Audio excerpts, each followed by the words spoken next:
আসসালামু আলাইকুম রহমতুল্লাহি ওয়া বারাকাতুহু।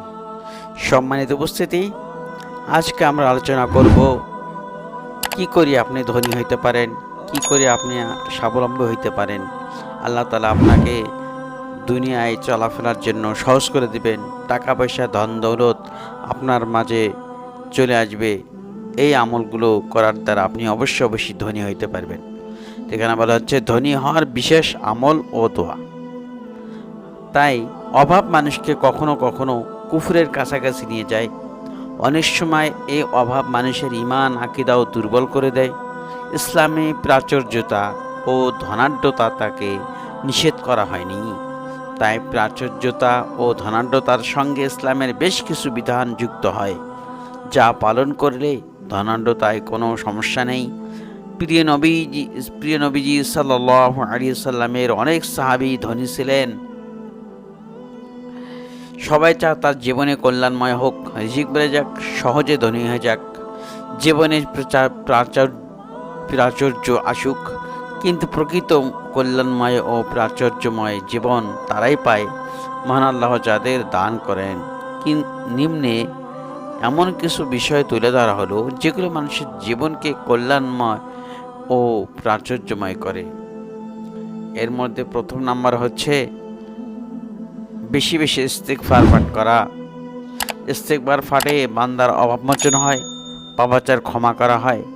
সন্তান সন্ততির অভাব যেমন থাকে না, তেমনি রিজিকেও আসে পরিপূর্ণ বরকত। অভাবমুক্ত থাকতে পবিত্র কোরআনে বেশি বেশি ইস্তিগফারের পাঠের নির্দেশ দেওয়া হয়েছে, যার ফলে মহান আল্লাহ মানুষকে উত্তম রিজিক সহ অসংখ্য নিয়ামতে ধন্য করবেন বলেও জানিয়েছেন। মহান আল্লাহ তাআলা কুরআনুল কারীমে বলেন, ফাকুলতু ইস্তাগফিরু রাব্বাকুম ইন্নাহু কানা গফফারা ইরসিলিস সামাআ আলাইকুম মিদরারা ওয়া ইউমদিদকুম বিআমওয়ালিন ওয়া বানিন ওয়া ইয়াজআল লাকুম জান্নাতিন ওয়া ইয়াজআল লাকুম আনহারা।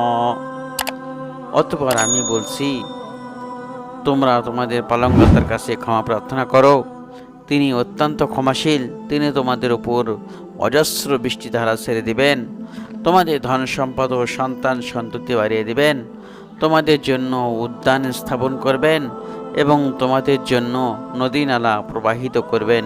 এটি সূরা নূহ আয়াত 10 থেকে 12 নম্বর আয়াতে বলা হয়েছে।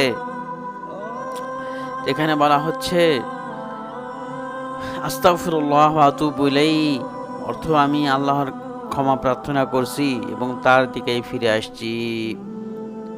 আর আস্তাগফিরুল্লাহাল্লাযী লা ইলাহা ইল্লা হুয়াল হাইয়ুল কাইয়্যুম ওয়া আতুবু ইলাইহি, এর অর্থ আমি ওই আল্লাহর কাছে ক্ষমা চাই যিনি সারা প্রকৃতপক্ষে কোনো মাবুদ নেই।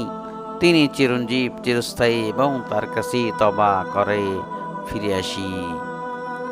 দুই নম্বর হচ্ছে যাকাত আদায় করা। যাকাত ইসলামের গুরুত্বপূর্ণ স্তম্ভসমূহের অন্যতম। অভাবমুক্ত সমাজ গঠনে যাকাতের বিকল্প নেই।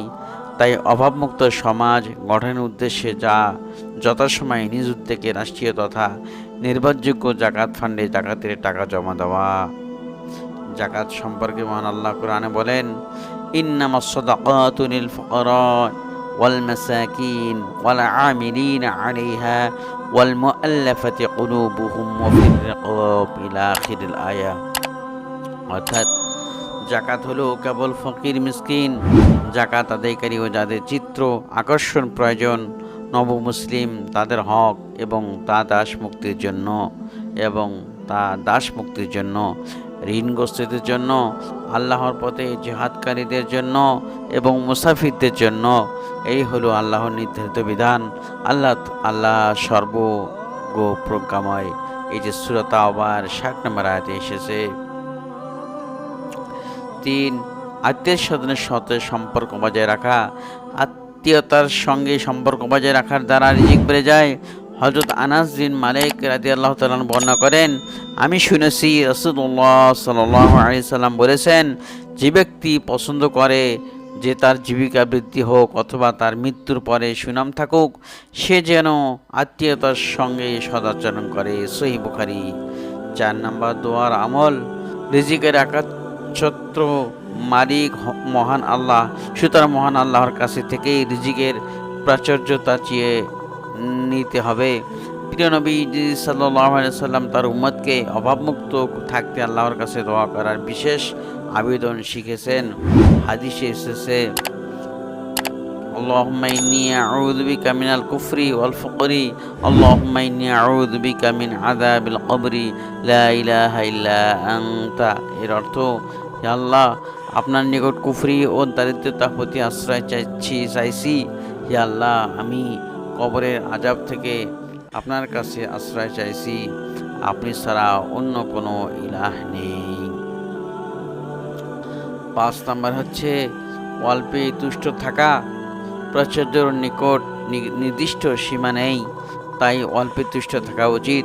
হযরত আবু হুরায়রা রাদিয়াল্লাহু তাআলা থেকে বর্ণিত, নবীজি সাল্লাল্লাহু আলাইহি সাল্লাম বলেছেন, ধনের আধিক্য হলে ধনী হয় না, অন্তরের ধনী প্রকৃত ধনী। সহিহ বুখারী হাদিস 6446।